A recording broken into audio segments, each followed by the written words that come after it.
అయోధ్య తరహాలో ఇంద్రకీలాద్రి ఆధ్యాత్మిక క్షేత్రంగా రూపుదిద్దామన్నారు విజయవాడ పశ్చిమ కూటమి ఎమ్మెల్యే అభ్యర్థి సుజనా చౌదరి.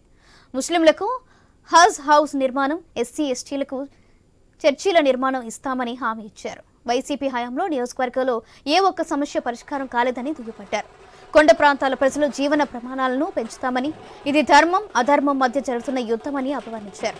కూటమి ప్రభుత్వం రావడం ఖాయమని ధీమా వ్యక్తం చేశారు. ఎన్నికల ప్రచారం చివరి రోజు కావడంతో రోడ్ షో నిర్వహించారు సుజనా చౌదరి.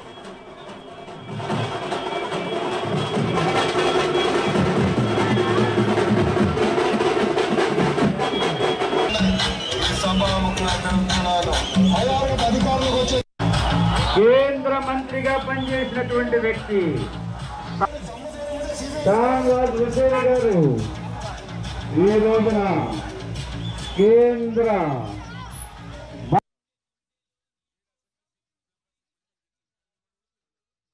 షానవాజ్ గారు అందరం కలిసి ప్రచారం నిర్వర్తించడం జరుగుతుంది. వాళ్ళ చివరి రోజు మేమందరం కలిసికట్టుగా అద్భుత విజయం సాధించబోతున్నాం.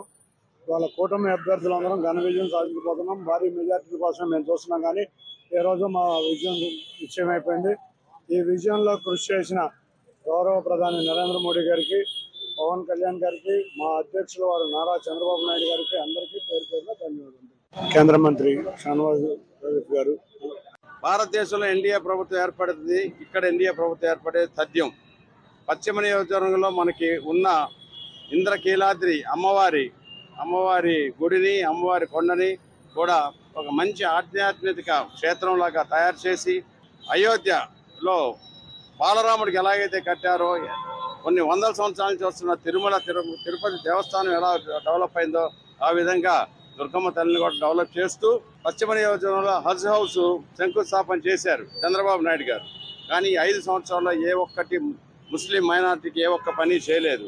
అట్లాగే చర్చిలకు కూడా, క్రిస్టియన్స్ కూడా ఏ ఒక్క పని చేయలేదు. ఇప్పుడు భారతీయ జనతా పార్టీ మీద అన్ని తప్పుడు సమాచారాలు చెప్పి మైనార్టీని దూరం చేద్దామని చెప్పి మాత్రమే ప్రయత్నం చేస్తూ ఉంది. కులం బేసిస్ మీద, మతం బేసిస్ మీద డివిజన్ తీసుకొద్దామని జగన్మోహన్ రెడ్డి ప్రభుత్వం చేస్తూ ఉంది. దాన్ని అరికట్టాల్సిన అవసరం ఎంతైనా ఉంది. భారతదేశంలో मोदी, चंद्रबाबू नायडू, पवन कल्याण की आंधी बह रही है। यहाँ पे सारी की सारी सीट टीडीपी, बीजेपी और जनसेना मिलकर जीतने वाली है। पूरे देश में मोदी वेव है और यहाँ पर भी चंद्रबाबू नायडू के नेतृत्व में सरकार बनना तय है, क्योंकि यहाँ की सरकार में करप्शन है, भ्रष्टाचार है, सिर्फ लूट है। ये बिहार में जैसे लूट होता था लालू के टाइम में, यहाँ ये मॉडर्न लालू है।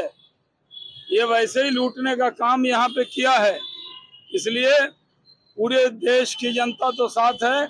आंध्र प्रदेश में भी इस बार एनडीए की सरकार बनेगी, इसमें कोई शक की गुंजाइश नहीं।